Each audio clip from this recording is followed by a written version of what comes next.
Hello and welcome to New Frontiers on CCTV International. I'm Ji Xiaojun in Beijing, and today we're continuing with our major series tracing the history of Chinese civilization. The series sets out to illustrate the evolution of Chinese civilization through an investigation of archaeological discoveries, historical sites, and cultural relics. In today's program, we're going back to China's last imperial dynasty, the Qing Dynasty.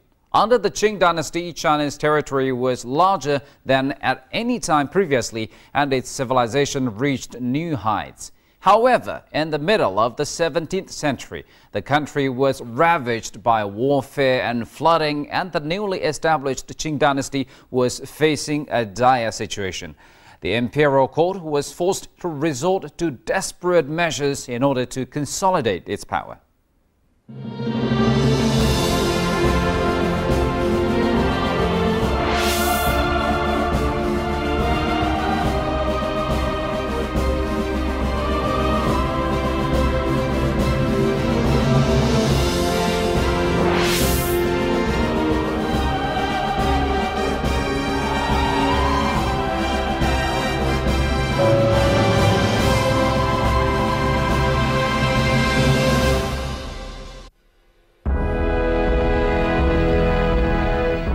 It was an era in which different ethnic groups in China fused on a scale hitherto unknown, and one in which China's territory was larger than at any other time in her history. China was by this time the most populous country and the strongest economic entity in the East, and she had already produced many immortal cultural classics, among them the longest book in the world. It was also in this era that the nation's various ethnic groups reached a consensus on what constituted a national culture. This was the age of the Qing Dynasty, and during this era, Chinese civilization would reach new heights.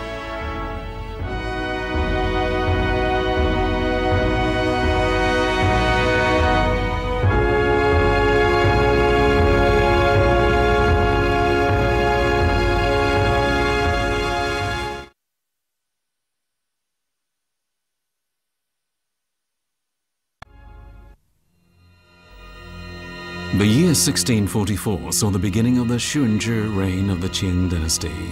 In Chinese, Shunzhi means complying with the bidding of heaven and the wishes of the people in order to bring full order to the country. But in reality, half of the country was ravaged by war and floods, and the newly established Qing Dynasty found itself in a dire situation. The imperial court had little choice but to adopt desperate measures in order to consolidate its power.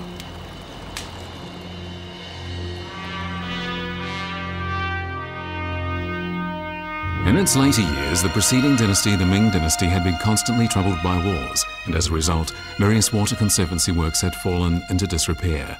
Inevitably, there were serious floods.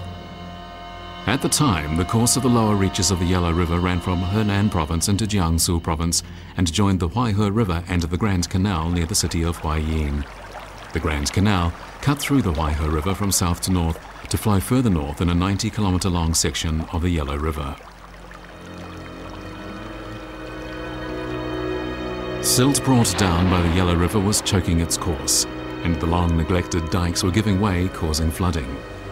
Because three major water systems were connected in a complicated, if not untidy way, whenever the Yellow River overflowed, its waters brought disaster to the Grand Canal, the Huaihe River, and Hongze Lake. During the 16 years from 1662 to 1678, floods caused 67 large breaches in the Yellow River, on average, for a year. The common people were suffering, and the imperial court had reason to be concerned about its stability. 如果黄河出问题，势必要冲毁运河，运河出问题，漕粮运不到北京来，那么北方就可能会出现乱子。那么，所以这样一个局势，就决定了，就是清政府必然要在治理黄河和运河上投入相当大的精力。 The Qing imperial court turned its full attention to water conservancy, and all along the Yellow River, people were mustered to work on the river dikes. Making improvements to the flow of the Yellow River was a heavy responsibility, but it was one that simply had to be taken up.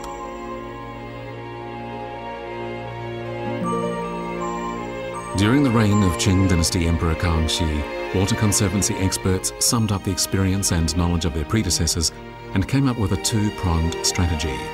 The first involved leading clear water into the Yellow River to wash away the silt deposited on the riverbed so as to increase the flood discharge of the river. The second part involved digging a diversion course for the Yellow River at the juncture of the Yellow River, the Grand Canal and the Huaihe River.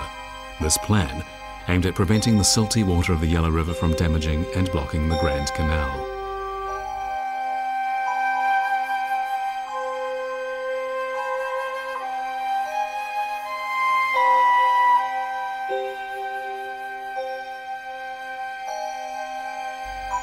The strategy put in place to remedy problems on the Yellow River was innovative, and in the end, it was highly effective. The untidy Yellow River and Huaihe River water system inherited from the Ming Dynasty was sorted out, and transportation on the Grand Canal was greatly improved. 让整个过去水灾流域受水灾灾害的广大老百姓，特别是东南老百姓，得到了实实在在的好处，有利于这些地方的经济文化、社会经济的发展，有利于清朝统治的巩固。第二个呢，对稳定东南的市民的市民阶层，增强对清朝的向心力，有很重要的意义。所以说，它这个整个治河治水啊，不是简单的一个纯粹的一个经济行动或者纯粹一个工程，而是一个综合性的、有多重含义的、深远的政治、经济和文化含义的一个战略举措。 Through its measures for curbing floods from the Yellow River, the newly established Qing Dynasty proved its administrative ability and its sincere desire to work for the benefit of the common people.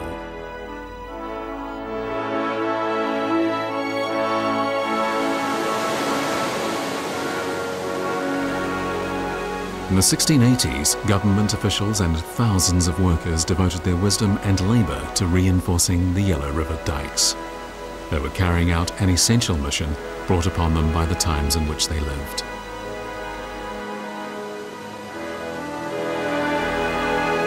The Manchus who founded the Qing dynasty were originally a nomadic people in northeast China, but now they had to learn to control water because the central plain they were ruling was a farming region crisscrossed with rivers.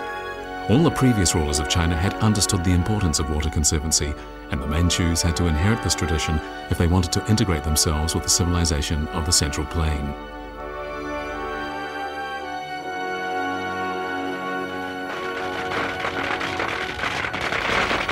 All the feudal regimes in China regarded flood control and construction of water conservancy projects as a basic task that had to be carried out in order to maintain social order and bring benefit to the people. The Qing dynasty did likewise, following the principle that the throne and official posts depend on the rise or fall of the water of the Yellow River, and the security of the Qing Empire depends on the satisfaction or dissatisfaction of the common people. By the 45th year of the rule of the Qing Empire, the wild waters of the Yellow and Huaihe rivers had been brought under control, the dikes had been reinforced so they could fulfill the task they were meant to, the threat of floods had been greatly reduced, and transportation on the Grand Canal was totally unimpeded. On the 9th day of the 2nd month of the lunar year in the year 1689, a sacrificial ceremony of the highest grade was held at the mausoleum of Yu the Great. At the ceremony, the Qing Emperor and court ministers pledged themselves to follow the example of Yu the Great and devote all their energies to the control of floods. Yu the Great was a legendary man of remote antiquity who, when given responsibility of bringing a massive deluge under control, was so devoted to his task that he refused to enter his own home even when he passed it 3 times. The Qing imperial ministers worshipped Yu the Great and wanted to build a flood control system that would be as effective as the one he had put in place.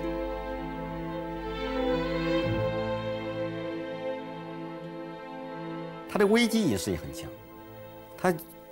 他会采取一切可能的措施，包括学习中原文化，真心诚意的学习中原儒家文化，这是清朝政权一个很重大的创新点。所以说康乾盛世我们说我们讲它是以中国儒家文化为主体的中国传统文化创造的一个伟大的历史奇迹。